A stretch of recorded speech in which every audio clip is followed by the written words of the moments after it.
Hi guys, welcome back to Endeavor. So tonight we're talking about kind of the idea of pushes and pulls, and then pivoting specifically. So just a really basic concept that goes with it.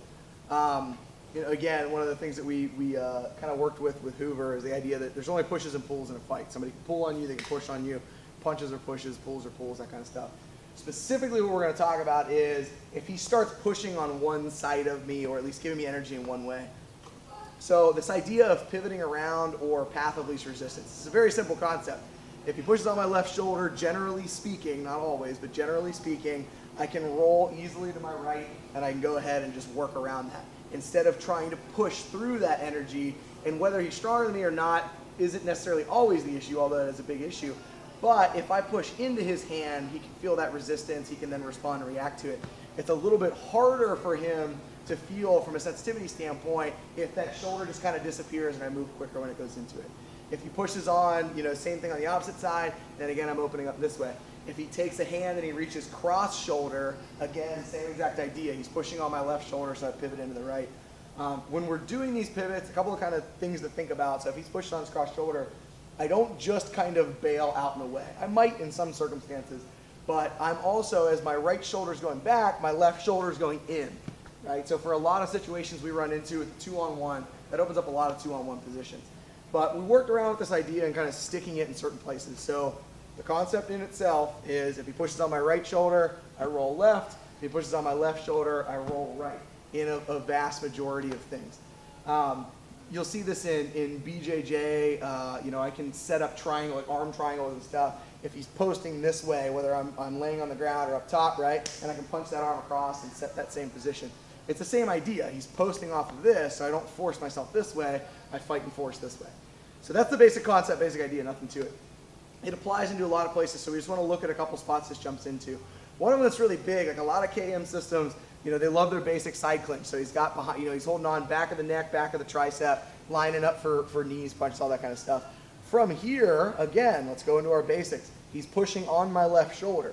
Yeah, he's grabbing onto my neck specifically, but he's pushing on my left shoulder. The beautiful part about this is it opens me up to go ahead and turn pivot, and I can get out of that basic side clinch relatively easily.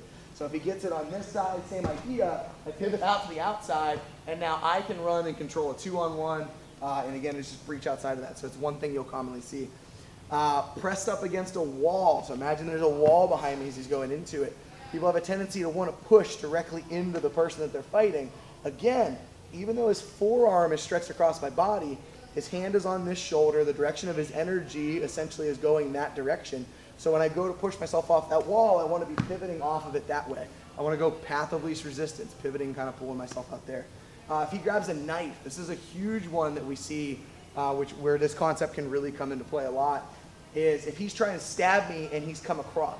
It's very, very rare to see a situation where somebody's trying to cut and stab you and their other hand's not doing something. Generally, they're grabbing, pulling you, things along those lines.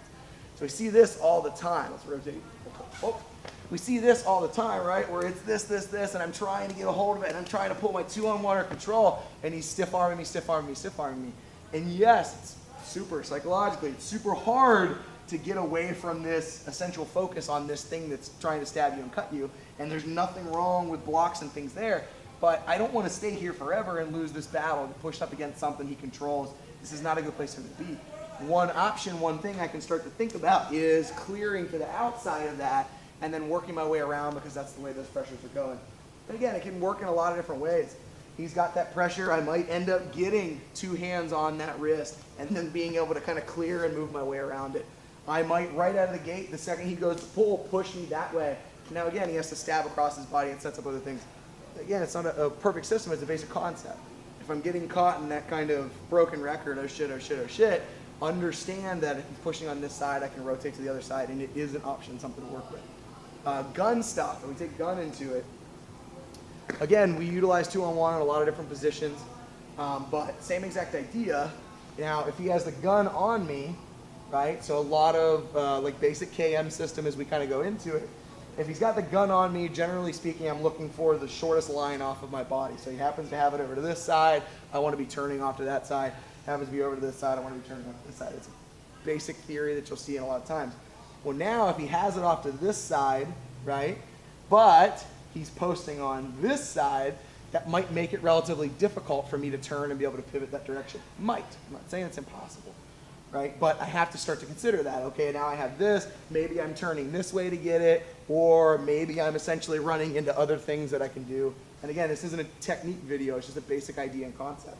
If he comes across body and gets that into here, same exact idea, right? I might feel more comfortable when I go to roll out, but if I go to kind of roll this direction, I might get caught up. If I go to roll this direction, maybe I can get around his arm a little bit better.